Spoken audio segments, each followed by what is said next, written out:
This is The Jump Around with Jim Rutledge and Pablo Iglesias, streaming live on the ESPN Madison YouTube channel.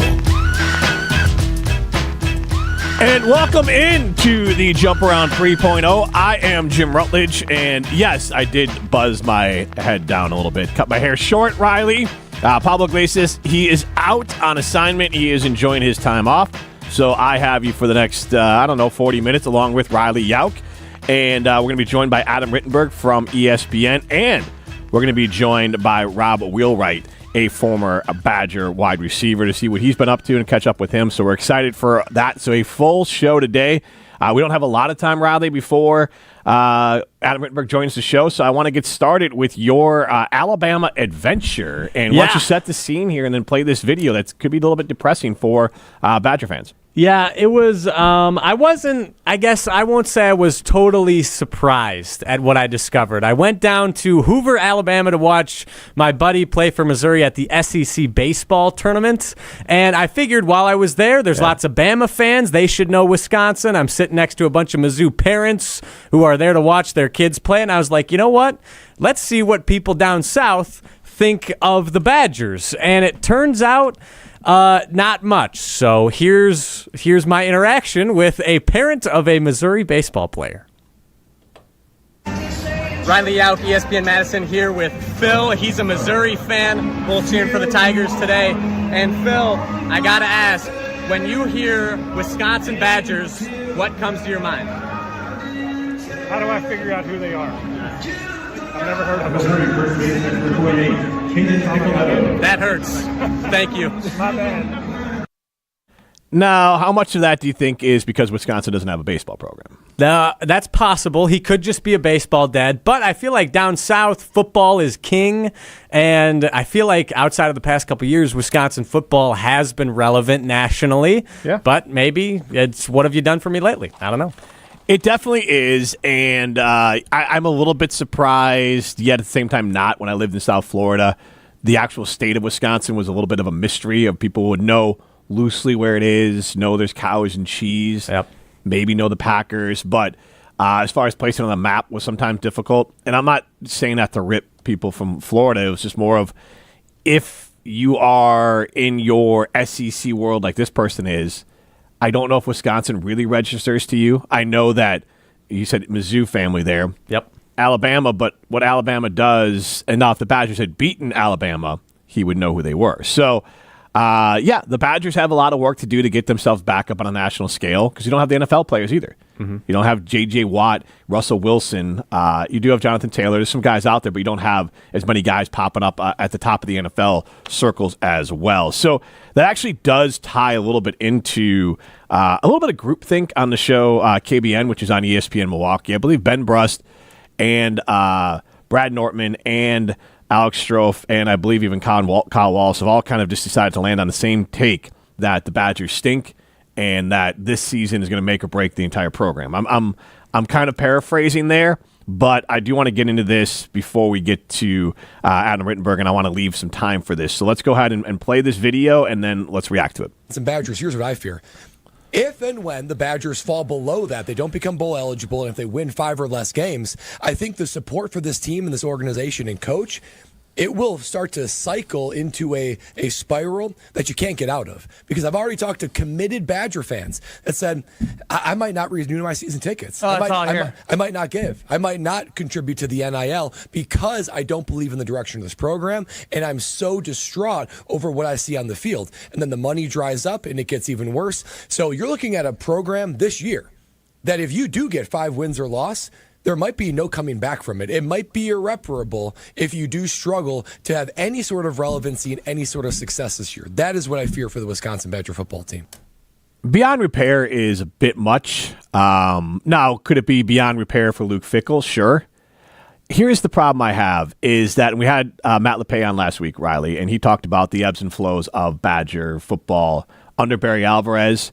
And obviously Barry came here, the program was dead. But he lifted the program up, got them to a Rose Bowl, and then has set them up for success. But there were dips. There were absolutely dips there for Barry Alvarez, and Matt LePay detailed all that at Wisconsin. And I'm sure if we had shows that were a bit more prominent, I know that Steve and Craig, the founders of this company, got some heat from Barry when they got on him a little bit during some of their tough runs, 2001, 5-7, followed up by 8-6, and then 7-6 there, 2003 for the Badgers with a loss to the Music City Bowl and Alamo Bowl victory in there. Not covering themselves in glory. So like that's part of the story with Barry Alvarez. So I think that's worth addressing in here. But also, when you look at the Badgers, Luke Fickell's cardinal sin, I think, first of all, is his name's not Jim Leonhard. Yep. Because we're not having this conversation, Riley, I'll let you go on this one here. We're not having this conversation if Jim Leonhard has the exact same record. Yeah, and I think it's just a Wisconsin thing. Matt LePay alluded to it last week when he was talking. Wisconsin, especially football fans, but Wisconsin fans in general, they love it when you're a Wisconsin guy. We love our own here in Wisconsin. I totally understand. I'm the same way. I support Wisconsin people. However, I don't understand going to these extremes just because he's not a Wisconsin guy. Like, he's from Ohio State. He's not one of us, so to speak. But I feel like once you put on that cardinal and white, once you put on the motion W, he should be treated as one of us, and that's just not the case. Yeah, and I don't know if it was reporting or if Badger fans are just making the assumption, but I think everyone thought it was fait complete that Jim Leonhard was going to be the coach, and they feel like Luke Fickell or Max somehow did Jim Leonhard dirty. And here's I don't think it's a hot take. I don't think, and I hate doing counterfactuals, I don't think the Badgers are dramatically or remarkably better with Jim Leonhard. No. Maybe there's an extra win in there, a couple wins. But you can make a case with health for Luke Fickell. There's a few more wins. His other sin was that he came in and brought in Phil Longo, which changed up the offense. And then you change up the offense and you don't win. Now, when Gary Anderson came here and changed up the defense, the natives are restless, Yes. And the 3-4 defense is what Jim Leonhard took and ran with after Dave Aranda left. And that is another case of if you're going to make a change, it better work. So Fickell came in, not a Badger. Mark 1 against them. Mark 2 brought in an offense that had Badger fans scared because they wanted more explosiveness, but the air raid, I think, immediately raised up, rightfully so, concerns with Badger fans. Yeah, and I think Badger fans wanted more explosive plays, but they wanted it to be done our way. Like more explosive runs, more explosive play action passes, like a Russell Wilson, like a just 2011 be like season. you were with Melvin Gordon and Monte Ball and Russell Wilson, and just be that team. Exactly. And Nick Toon and Jared Abadaris and loaded up football team. Yeah. Just be that football team. You want the familiarity. And I think you brought up a great point that people really love to glaze over, that Luke Fickell has not had his starting quarterback for an entire season yet. He had Tyler Van Dyke for 2 games in 1 drive. Goes out against Alabama, and he looked like a man on a mission. This could just be rewriting history, but he had a great first drive. He did.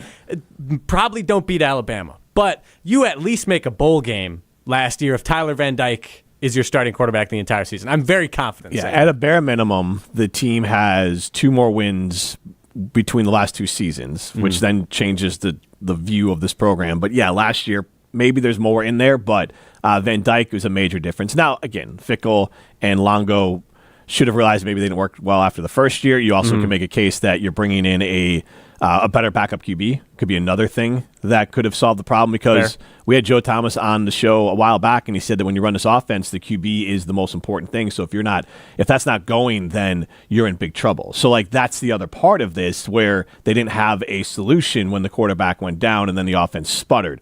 But you went away from your bread and butter. Braylon Allen didn't look as good, but he was also dinged his only season under Luke Fickell. And that's the other part of it. The Cardinal sin was he didn't win right away. But we have had dips. Brett Bielema had a 7-6 season. His last season as the coach of the Badgers, I believe he won 7 or 8 games, but they got to the Big Ten title game because 2 other teams were ineligible. So I don't know how you want to write that one, but that was Brett's last year here. So all these coaches have had ebbs and flows. Paul Chryst was clearly deserved of being fired, and so they all just had the opportunity to have a hot start. So then you can have a build-up here. And it reminds me a little bit of Badger basketball with Greg Gard a couple years ago when they missed the tournament.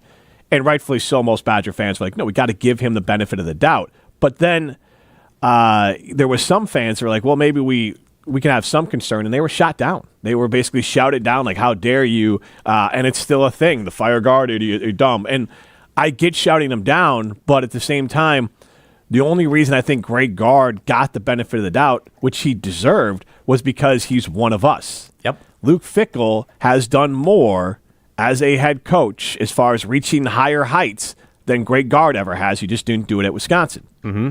And he built the program at Cincinnati. Greg Gard was handed a great program. Greg Gard deserved the benefit of the doubt. That's not what I'm arguing. But I am hard-pressed to think that Ben Brust would have been, hey, one more missed tournament, and this team's going to turn away from his guy. Brad Nortman, I don't know if he's doing this if it's Jim Leonard. When it's our guy, we are more likely to be like, this is our guy, and we need to sit with them, and we need to go ahead and support them. Yeah, exactly. And I will admit, full transparency, I was trying my best to shoot down all the Fire Guard people a few years back. And that's fine, yeah. But I'm the same way with the Fire Fickle people. I don't understand that whatsoever, and I think you should keep the same energy for your head coach unless there is a glaring issue with the program, which I definitely don't see yet with Fickle. And we're excited that Adam Rittenberg from ESPN will be joining us here soon. I do want to reference a little bit before he hops on. John Blackwell is back, reported by John Rothstein, and then Blackwell put out a video that he is not going pro, and more importantly, he is coming back to Wisconsin. That's basically 16 points and 5 rebounds per game. Then you have, I don't know what road he's going to be. I think he's a nice player, but Boyd and Blackwell, I think that is a top-tier backcourt in the Big Ten. So I'm excited about that. And let me tell you about Steinhaffel's Memorial Day sale.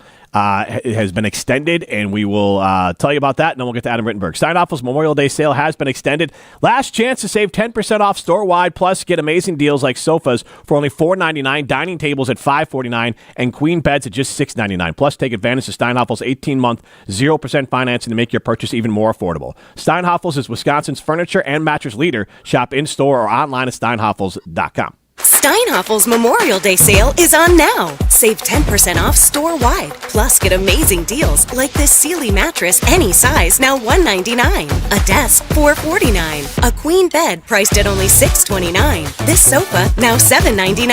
And save up to $1,000 on patio furniture. Plus, take advantage of Steinhaffel's 18-month 0% financing. Steinhaffel's is Wisconsin's furniture and mattress leader. Shop in-store or online at steinhaffels.com.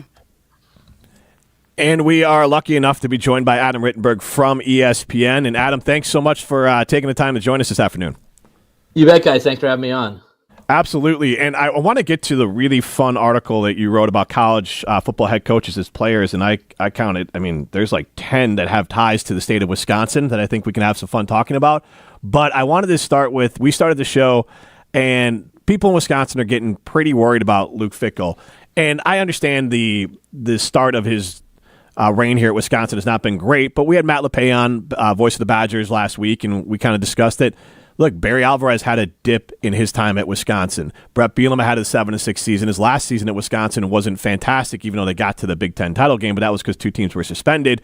Paul Chris obviously was on the track and ended up getting fired here. So I had 3 sins that Luke Fickell has here, I think, against the Badgers for Badger fans. Is one, he didn't get off to a hot start like other coaches have.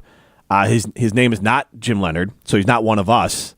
And then he came in and he scared a lot of fans by bringing in the air raid. So from the PR side of things, I think he's probably accidentally made his life a little bit harder. One of them, if he just won, it'd be easier. But not winning and then not being a Badger and not running the offense we're used to, I think, is scared some Badger fans.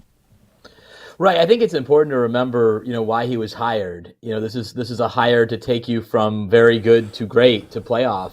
And so far it's gone the other way. It doesn't mean it can't turn around and still become that. But, I understand the concern because, like you said, he's not one of you and it hasn't looked like you. I think that's the hard part. It's okay to not be one of the people around the program that you're leading. But when the product looks so foreign to the fans who have been used to a certain way that's led to a lot of success that many programs would happily trade places for Wisconsin that's when it becomes uneasy. And obviously there's been a lot of fluidity with the roster, players moving in, moving out. Recruiting has been interesting to watch. And I know, there's probably some level of concern about is he recruiting the state as much as his predecessors did. So I think these things are all valid. And like to your point, they all go away if you start winning games.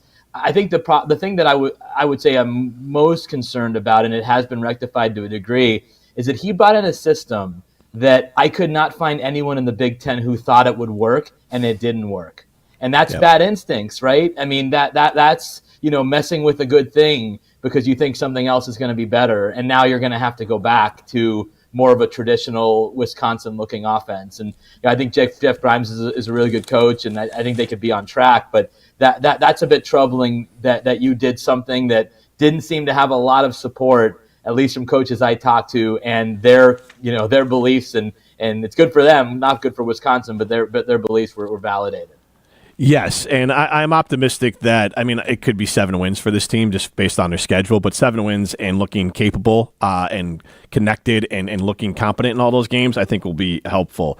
College football playoffs have been kind of wild. They've changed the format for now, straight seeding, 5 spots reserved for conference champs, but seeding is not preferred for the champs anymore. So first, let's get your reaction to that, because then there's reports out there that the whole thing could be blown up. It could work in the Big Ten and the SEC's favor specifically. But the idea of the straight seeding, how do you think that will affect this season?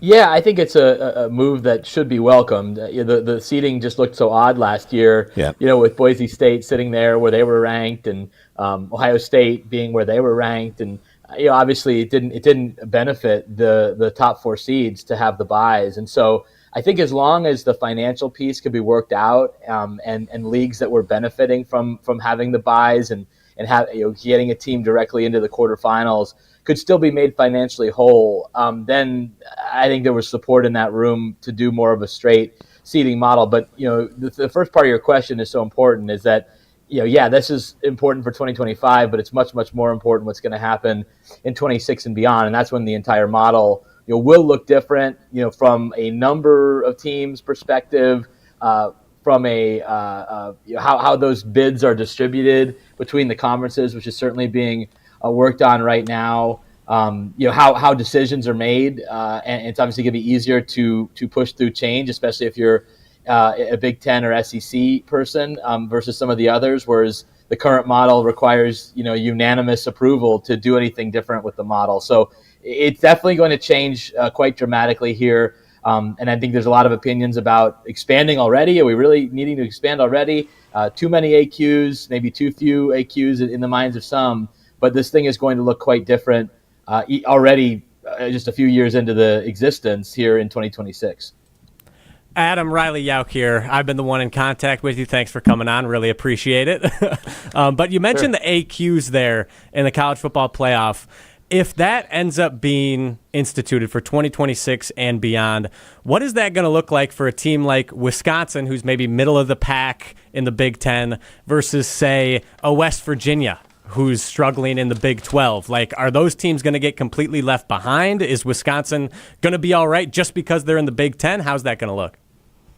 Well, I think, it depends on the number of AQs. Like, you're going to have 4 AQs in the Big Ten. That's a good thing, I think, for Wisconsin, because they'd have a real opportunity, maybe not to get the first or second, but to compete for the 3rd or 4th spot, and then maybe even an at-large spot. If it goes to 5 and 11, which seems to be getting more conversation this week, you heard that out of the SEC meetings and out of the Big 12 meetings, which are going on right now in Orlando, then it'll get interesting, right? How is Wisconsin evaluated against, Arkansas or South Carolina or LSU? Will the SEC get the benefit of the doubt from the perception that its conference schedule is tougher? And I think the Big Ten should dig in on the idea of, hey, if we're going to do 5 and 11, you have to play the same number of conference games. The idea that, 8 is stronger than 9 just because we say so, because our league we say is tougher.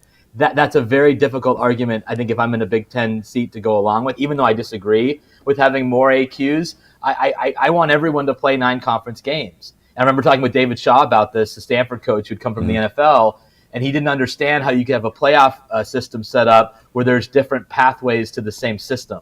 And so by requiring everyone to play 9 conference games, it does a couple of things. It's better for your fans, it's better for rivalries, and it's a more even playing field to evaluate some of these at-large contenders. So I hope it's 5 and 11 as opposed to with the 4-4-2-2-1 deal. But I also understand the Big Ten and maybe the perspective of others that everyone that's part of that system is getting there the same way. And I really hope, guys, that we have a system that incentivizes scheduling. I know there's a lot of talk this year about how difficult Wisconsin's schedule will be in year 3 under Luke. But it's a really fun schedule. Like, this is something you should embrace. What happened last year with Indiana, it's getting a lot of discussion this week. I really believe that will be a very rare exception, to have a team go through a conference like the Big Ten and be challenged so little by its schedule. I don't think that's going to happen as often as people think. And I would hope that Indiana and everyone else in the conference will still be interested in having those exciting non-conference games, in addition to having, obviously, the 9 Big Ten games, which it's not your fault if they're tough. It's not your fault if they're easy. That's just the way it goes some years. Yeah, and Wisconsin will catch some breaks with that Big Ten schedule. I mean, as you talked about, Indiana kind of caught it, but I do think in general having more conference games will be good. You wrote a story, college football head coaches as players, and it was fun to read through. And first I'll ask you this. How fun was it to kind of come up with this? Because I saw 11 names with ties to either the University of Wisconsin or the state of Wisconsin, but which was kind of a fun little bit for us to see here. But how'd you come up with the idea of putting this together, and how much fun was it to put together? Well, it's actually a piece that we've done every basically 5 years, when the coaching group turns over. So we've done it in different forms. I've actually ranked all 120 or 130 coaches before, but what we did this year is the guys who didn't play college football, there's really no way to rank those. I mean, so we kind of put them in their own category, and we did that with a number of different categories. And then I got to really the top 30, and then you're really pouring through some resumes, and there's a lot of great ones to consider, both in major conference programs, and then even at the small conference level. Kalen DeBoer was an incredible athlete at an NAIA program in Sioux Falls, and there's a number. James Franklin had a great career. Ryan Day had a great career just at smaller schools. And so, how do you compare those with guys who performed in the Power Five, but maybe never earned an All-Conference nod? I mean, Luke Fickell was actually a really interesting case for me because Luke had a really good career. Was kind of an Iron Man for Ohio State. Started 50 games, which was a team record, but was never like an All Big Ten level player. So how do you compare that to someone at a smaller school that set a bunch of records and was a multi-time all-conference or all-America type athlete? So that's where it got to be fun. Obviously, with Deion Sanders and Eddie George at the very top, that you're dealing with some elite level athletes. I mean, Deion, honestly, whatever you think of him, is one of the greatest athletes in this country in the last 50 years, and so that was a pretty easy one to have at the top. Absolutely. Some of the names that stood out to me that I'm not saying, again, I'm not putting Fickell on the hot seat, but there are names that just have Wisconsin ties. I believe even Jason Eck's name was floated as maybe he'd come in as offensive coordinator. Obviously, they brought in Jeff Grimes, but Jason Eck ties to Barry Alvarez. Sean Lewis ties to Barry Alvarez's Badgers. Then you have Dave Aranda, Dave Dorn, some former coaches at Wisconsin, along with Justin Wilcox as well, and Thomas Hammock. And then the other name is Lance Leipold, who coached at Whitewater, was a GA at Wisconsin back in the day. So some interesting names in coaching circles, whether they were former Badger assistants or former Badger players who are doing really well as coaches. Obviously, Brett Bielema and Jay Norvell is from Madison, and his brother played for the Badgers. So there are just a lot of ties to Wisconsin and the Badgers in college football. So it seems to be a good breeding ground for good coaching, whether you're a player or a assistant here.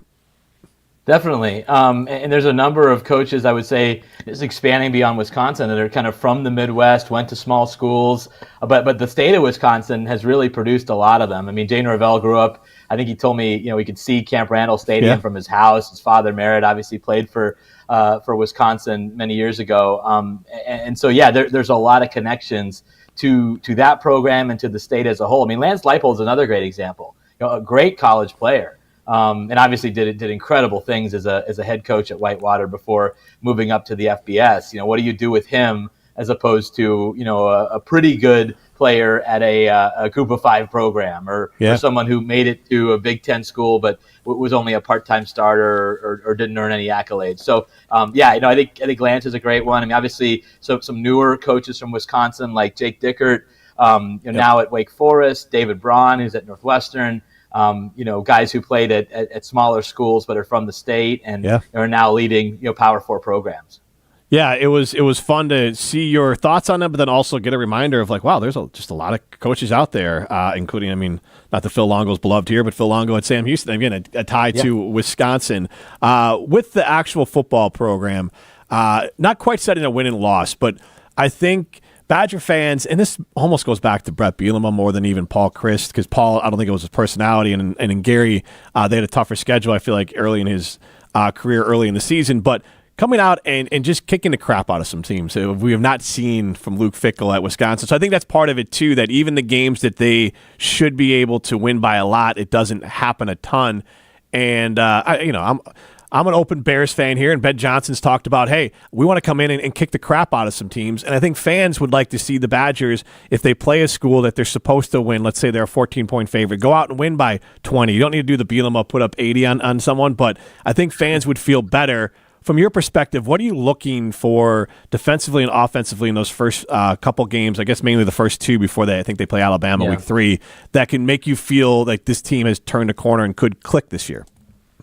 Yeah, well, I think Wisconsin fans have seen it. That style of offense, I know sometimes people describe it as boring or traditional, but when that style of offense clicks, it's one of the more beautiful things to watch as a fan, because you can just physically dominate an opponent. Yeah. And Wisconsin's done that at times over the years, and there's really nothing that the defenses can do about it. And I think that's what you want to see, is a team that can run the ball and be in favorable down and distance and score the ball in the red zone, and really kind of take the will of their opponent. So I think, Miami of Ohio has been a really good MAC program. Chuck Martin's done a great job there. That won't be an easy game. Obviously, Derek Mason is in his second year at Middle Tennessee, but those are games you have to have. When you look at the rest of Wisconsin's home schedule, there just aren't very many gimmies. Maryland, maybe, but then you got, Iowa, Ohio State, Washington, which will be an improved team, and then obviously Brett coming back at the end of the season, which should be a fun one with his best Illinois team potentially. It's the way that they'll at least frame it going into the year. So, those first two are big to win, but also how it looks is going to be important, especially on the offensive side of the ball. And then defensively, what is Wisconsin? I mean, you hire a defensive-oriented coach in Luke Fickell. Mike Tressel has been there as a coordinator now for the last 2 years, but I think people are still asking, like, what's their identity on defense? You knew what it was under Jim Leonard. You knew what it was briefly under Justin Wilcox, who you mentioned, certainly under Dave Aranda during his time there, and Dave Doran even going back many, many years. So they've had a brand, and they need to create that identity again. I think there could be a case made that if Grimes comes in and runs the offense, and let's say the offense is functioning and just looks cohesive, it allows Fickell, and he wants to obviously be the CEO type coach, the whole team. That's kind of how Brett was when he was here. He had Paul Chryst, he had Dave Doran. I mean, those are great assistants. He could kind of oversee everything. But I do think it allows Fickell to lean into making sure the culture's right, but then also the defensive side of the ball. Like I think there's a value to if a guy like Fickell can fully just say, I got a head coach of the offense, like Paul was for Brett, then it's like I can focus on what I'm good at as far as defense and culture building. And I think that could be a under considered thought, that if Grimes is competent and the team looks good offensively, it allows Fickell to do more. Yeah, absolutely. I mean, I think it's hard to spend too much time in Luke's role or anyone in that role on one side of the ball, but he's a defensive guy, and that's where his expertise lies. And I think that's what Wisconsin fans want to see more of here going forward. And so, right, if Grimes, who's, again, been an offensive coordinator at a number of different programs, and he obviously has a background in offensive line play, they feel like their staff under him will really help and assist him. That might allow Luke to spend a little bit more time on the defensive side. But I think in his position, given what's happened in the first 2 years, what you said about the culture building and setting a tone and having a united locker room is important, because at times, and you saw it a little bit, and even in 2023, that Northwestern game, at times last year, they just haven't looked like a Wisconsin team in terms of how they've fought in games. And that's troubling, because that used to be a given. Whether the coach was Brett Bielema, Gary Anderson, or Paul Chryst, you knew what, or obviously Barry Alvarez, you knew what to expect from Wisconsin, even in a game where things weren't going well. Under this regime, it's looked a little bit more delicate in those moments, and I think that's what needs to change. Like if they're down 14 early against Alabama, how do they respond? if Michigan jumps on them, how do they respond? Like that's what I'm going to be looking for, because what we've seen out of the first 2 years hasn't been overly encouraging in those moments. Adam, I got one more before we let you go. I know you're not in the hot take industry, but with the tough schedule this year, how many wins do you have for Wisconsin this season? Yeah, just going through the schedule, I really think the important stretch, guys, is going to be, after Alabama, with Maryland coming in, an opportunity to possibly go 3-1 and maybe 4-0 if you're able to upset the Tide, but at worst 3-1. And then you get that Michigan game. Michigan is still, in my mind, very much in a transition phase under Sharon Moore. You're probably going to be going with a freshman quarterback and Bryce Underwood. Questions on their offensive line, questions at receiver. Like, that's a winnable game. And if you win that game, then you have your rivalry game coming up against Iowa. Certainly a chance to redeem yourself. But the problem is, if you drop those two games, and then you get Iowa, and then the schedule gets obviously a lot tougher with Ohio State, Oregon, and Washington back to back to back. That's when you're in Indiana and Illinois and Minnesota. I mean, the second half of the schedule is brutal. So they have to start off well. I see them probably in the 5 to 6 win range again. But I think the key will be, what do you do after Alabama? And are you able to go 2-1 or potentially 3-0 during that stretch of Maryland, Michigan, Iowa? If it's 1-2 or worse, you could be looking at a really ugly record for Luke in year 3. Adam, we really appreciate all the info and your time. We thank you. You bet. Thanks for having me, guys. It's Adam Rittenberg from ESPN. You can read his story about college football head coaches as players on ESPN.com. Some other great stuff up there as well. That was a fun story and a great interview there with Adam. If you missed any of that, you can listen back on the ESPN Wisconsin app. And obviously, we are on the ESPN Wisconsin YouTube page as well. We are efforting Rob Wheelwright. Is that where we're at right now? So we'll give Rob a few minutes here, and then if he can join the show, we will. Looks like Rob is getting connected right now, so we will get to him in a minute. I can share this little tidbit that Riley put in the notes here, that anonymous Big Ten coach weighs in on Wisconsin. This is according to Athlon Sports. And here's what they had to say about the failed Phil Longo experiment, which is nothing about the offense made sense here, the anonymous assistant said. Phil Longo moving on benefits everyone involved, and if they bounce back, they become a more modern version of that classic Wisconsin power run offense. You'll wonder why they ever made the move in the first place. Grimes is a great hire. They need to get back to Wisconsin football this season, and they've got a young backfield that can do it. They're talented in some spots, but they're very young, the coach said. Fickle is the guy, but the offensive issues have overshadowed the overall plan so much that it's easy to see why some folks might lose faith. I think they just overreached trying to modernize the program schematically. So that does, I think, give you hope that it was just an error that they're not going to compound. Riley, are we ready for Rob, or do we need a minute here? Okay, Rob Wheelwright is joining the show now. We are excited to join him, a former Badger, and I think at some points, Rob, a fan favorite here. But Rob, why don't you tell us what you've been up to over the last few years? Obviously, you had 18 starts and 47 games with the Badgers, a great Badger career. But what have you been up to since you've left Wisconsin? So after I left Wisconsin, I tried to, play professionally, and then I got right into teaching.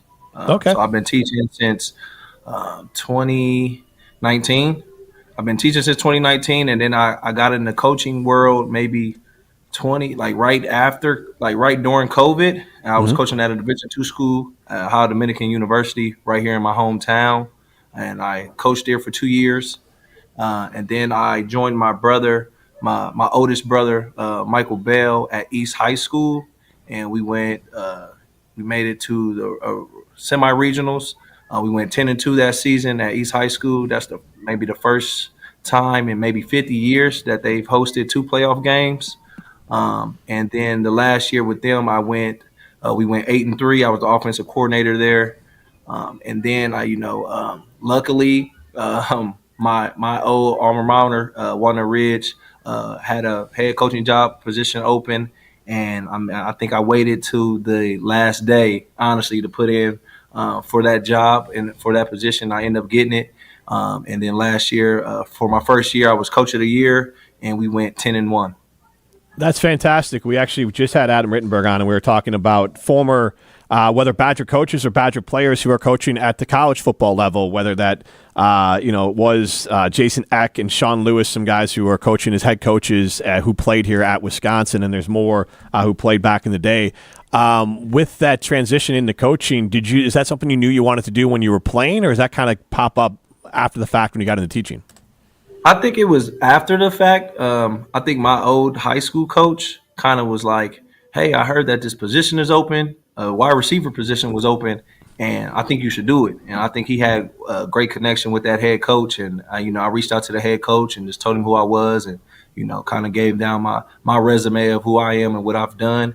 And I kind of got into it. And once I got into it, I love the game of football. So It was just like, it felt like I was playing again. So that was something great for me to experience early on, and then really finding the love for coaching and stuff. Who are some coaches that you had who influenced you as a coach?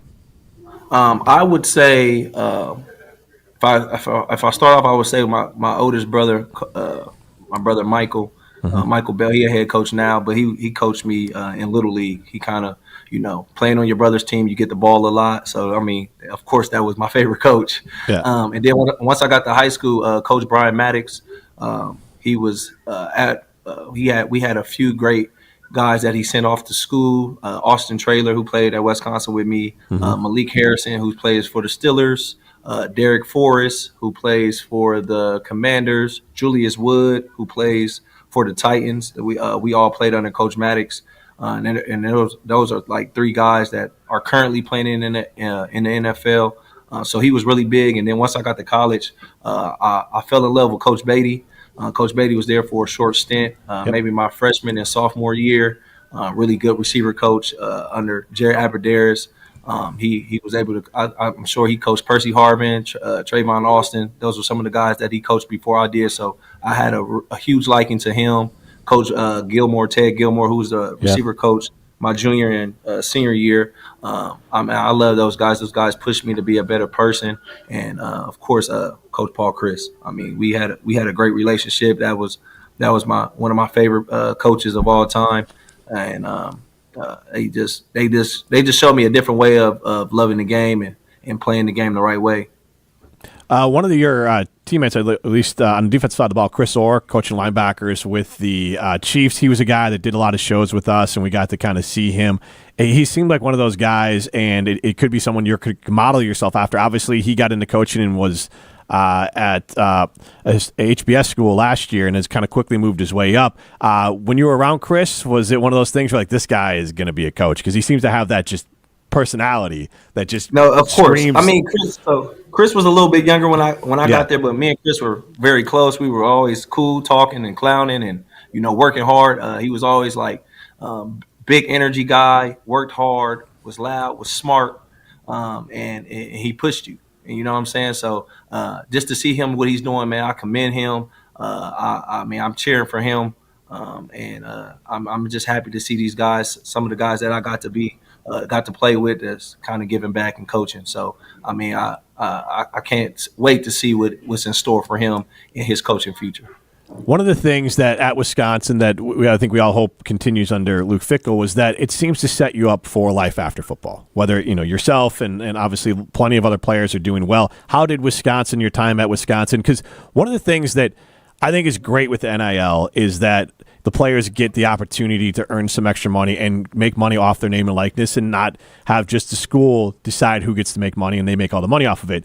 One of the things that I did a little chalk talk with Melvin Gordon and James White a couple weeks ago, and Melvin just asked, matter of factly, how does anyone ever graduate with these NILs? How do these, so that's the one negative here is that you've set yourself up for life after football. Now, you didn't get the NIL, which is unfortunate, but you did get the opportunity to stay at a school, get a degree, and move forward and have the career you have now.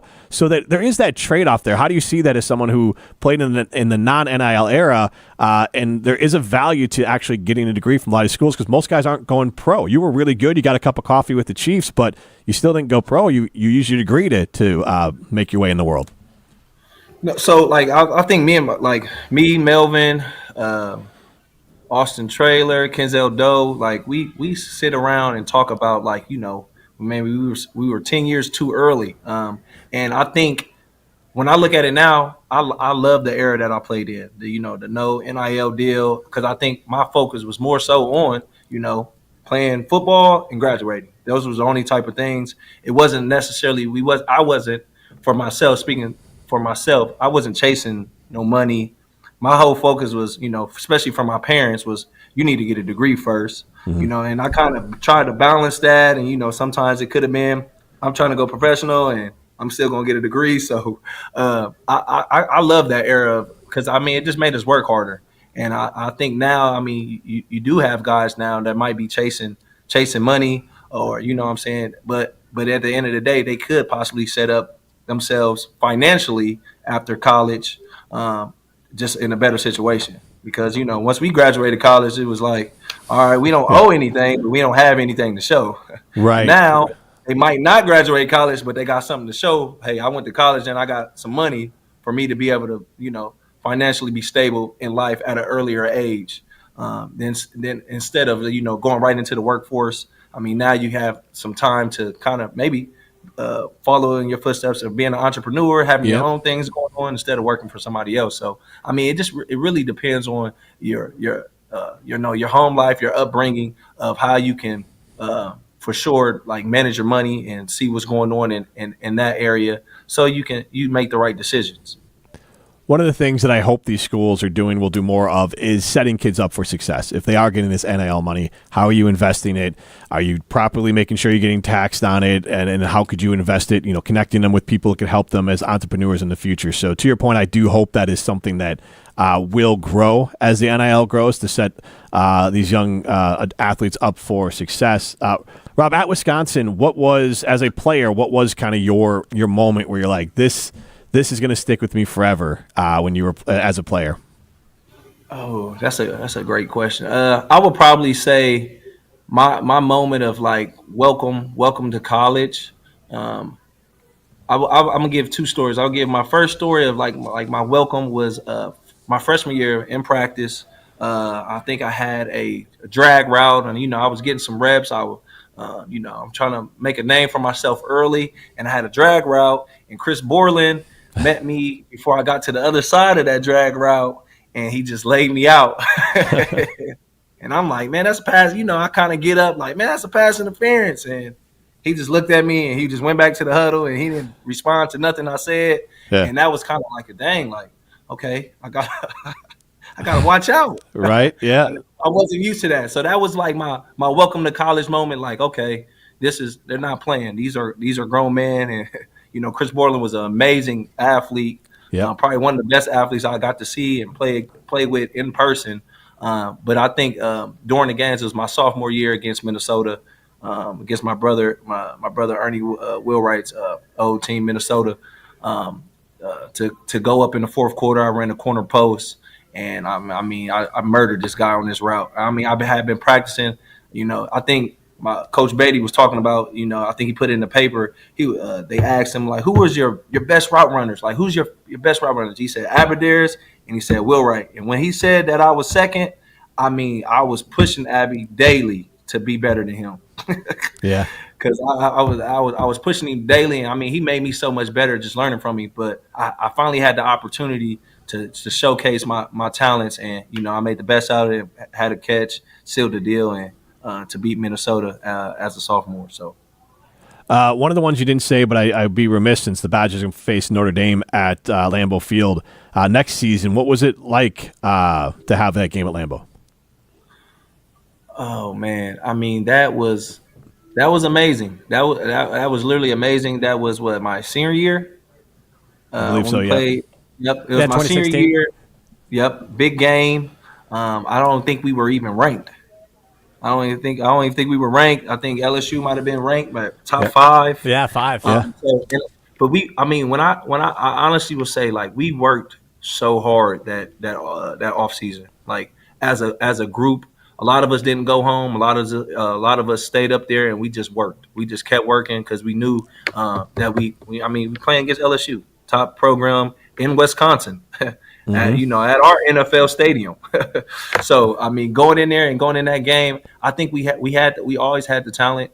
And I always thought we was, of course the underdogs, but I just knew we were a better team than them. They of course they had some great players. They had a first rounder. I forget what Fournette went first or second round. First, Fournette, first, yeah. White went first round. Yeah. Like these dudes were studs. But I mean, at the end of the day, we put a beating to them and we got out of there with a win. So man, that was an amazing feeling, especially start off our senior year, 1-0. Would you say that's the most memorable win of your career, or what victory, what moment outside of burning the Minnesota corner stands out to you most throughout your career? I will say I don't know if it's our best victory, but I would say Nebraska, my junior year at Nebraska. I think we won by a field goal. Might have been a field goal. Was that the Gaglianone, like super long field goal? Yes, and like we were throwing the ball that game too. So no Melvin Gordon, no Corey Clement was hurt. I think we had Dare back there, but we weren't running the ball that much. So we had to throw the ball to win the game. And I mean, we felt good. I know we felt good. I was happy. I think I might have had 6 catches that game. So that was probably one of my most catches in the game. But no, we had a crazy drive that fourth quarter, maybe an 80-yard drive all the way down. And then, Rafael makes this field goal. And I mean, their stadium, I mean, from pre-game, fans was already out there. Maybe at least 5,000 fans was already out there pre-game, cheering, booing, saying whatever. And then, I mean, it was just the back and forth. And, they play a jump around too. It's not like I forget, the crisscross jump around, like jump. Oh, jump. Yep.